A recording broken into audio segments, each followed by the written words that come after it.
Shri Ganesha Sharada Gurubhyo Namaha Ramaya Ramabhadraya Ramachandraya Vedhase Raghunathaya Nathaya Sitaya Pataye Namaha. Welcome to all for this session on Ramayana to chapter 26 of the Balakanda. In the previous chapter, we have seen as Vishwamitra brought Rama and Lakshmana to the dark forest of Tataka. He explained how Tataka had spoiled the great cities and killed the people there and not allowed people to come into this particular forest and is a cannibal herself and being the most uh, wicked among the people, he must be punished by Rama, who himself is a Kshatriya, and it is his Kshatriya dharma.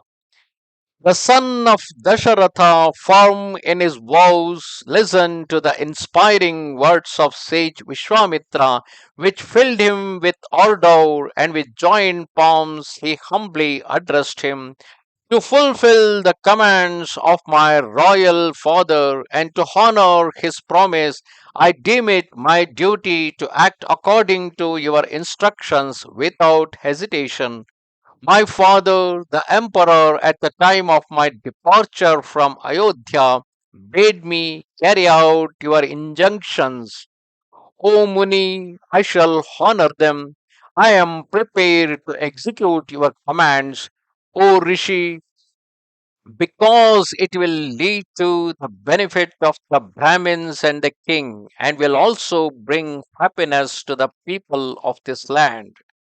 Having spoken thus, Sri Rama grasped his bow and, tangling the string, filled all the cardinal points with the sound. The denizens of the forest were terrified, and Tataka was overcome with helpless rage. Full of wrath, that Yakshini ran in the direction from which the sound came, and Sri Ramachandra, beholding that gigantic and misshapen monster, was incensed and said to Lakshmana, O brother, behold this fearful Yakshini of formidable size, whose very aspect would strike terror into timorous hearts. See, O Lakshmana, how I shall cut off her ears and nose and put her to flight. She is horrible, versed in black magic, and hard to subdue, but it is not proper to deprive a woman of her life. A woman is worthy of protection. Therefore, I shall incapacitate her, but by depriving her of the power of motion, thus preventing her from doing further mischief. Basically, Rama was very compassionate. Though he knows Tataka was a worst demon, but still he treats her as a woman and he tries to protect her and simply try to disturb and send her away from the spot. However, Tataka is not such a simple woman.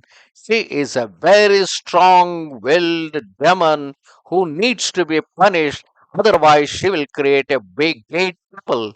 However, that problem should come straight on Raghava, and he should be himself convinced regarding that. While Sri Rama was still speaking, the dreadful Tataka ran towards him, roaring with uplifted arms. Immediately, Rishi Vishwamitra, approaching her, encouraged Rama with a shout, crying, Die to the descendant of Raghu! Notwithstanding, Tataka raised a thick cloud of dust, and for a while Sri Rama and Lakshmana could see nothing. Then the Yakshini, by the power of magic, caused a shower of rocks to rain on the two brothers, and Rama was now filled with wrath. Carrying the rain of rocks and advancing towards her, he cut off both her hands. Then Sri Lakshmana severed the nose and ears of the Asuri who had already been deprived of her hands. Assuming various forms, she tried to deceive the princess by vanishing away. Then from her hiding place she showered heavy rocks on them, and a rain of stones fell on every side.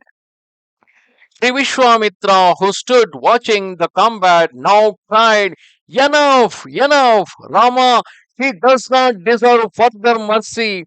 Should you spare her, she will gain strength through her magic powers and will again break up our holy rites. Evening is approaching, and in the evening, Rakshasas will are overcome with difficulty. Slay her, therefore, without delay." Then Sri Vishwamitra pointed out the concealed Yakshini to Rama, who drew from his quiver arrows capable of following sound and surrounded her with them. Powerful female demon, an adept in occult powers, encompassed by the rain of arrows, advanced roaring towards the princess. With an arrow, Sri Rama pierced the heart of the wicked Yakshini, who fell to the ground and expired. Seeing the terrible Yakshini slain, Indra and other celestial beings worshipped Sri Rama, crying, well done, O great Rama." All the gods, filled with joy, said to Sri Vishwamitra, "O Muni, may prosperity attend you." Indra and the gods are gratified with Sri Ramachandra's feat of arms. Show your special favor to him and deliver to him the two kinds of or all kinds of weapons, natural and supernatural, belonging to Krishashwa. Present Sri Ramachandra, who is worthy to receive them. With all the other mighty weapons, he is wholly devoted to you. These two princes are destined to achieve great things. Having uttered these words, the gods bowed down to the sage Vishwamitra and returned to their abode. Evening fell, and the holy sage, gladdened by the slaying of the wicked Tataka by Sri Rama, smelt the head of the prince and addressed him thus: "O Rama, this night we will remain here, and tomorrow morning proceed to my hermitage." Sri Rama rejoiced to hear the Muni's words and rested happily during the night in the forest. On the day that Tataka was slain, the forest, being freed from the curse, adorned with champaka, ashoka, mango, and other trees, looked as charming as the forest of Chaitraratha. Sri Ramachandra, whom the Siddhas praised for slaying Tataka, passed the night in the forest, awaiting the dawn. Thus ended chapter 26 of Balakanda in Ramayana.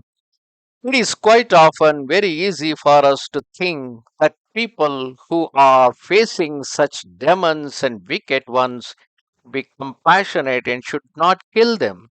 However, only the people who really face them on the warfield, they know the gravity of the situation. It is easy for us to say that the police or the defense people should be compassionate towards the terrorist. But when someone faces the terrorist, when someone faces the wrath of the terrorist, then they know what to do with them. And if you allow them with any compassion, more people will be troubled and they need to be finished immediately. And that is what Vishwamitra did here. He made an experience of it directly to Rama by saying, "Jai Sri Rama, Jai Sri Raghava," and immediately Tataka's attention was towards Rama, and Rama got the full wrath of Tataka, realizing her full potential. He killed her immediately. Namaste Sharada Devi, Kashmira Puravasini, Twamaham Prarthaye Nityam, Vidya Danancha Dehime. Goodbye.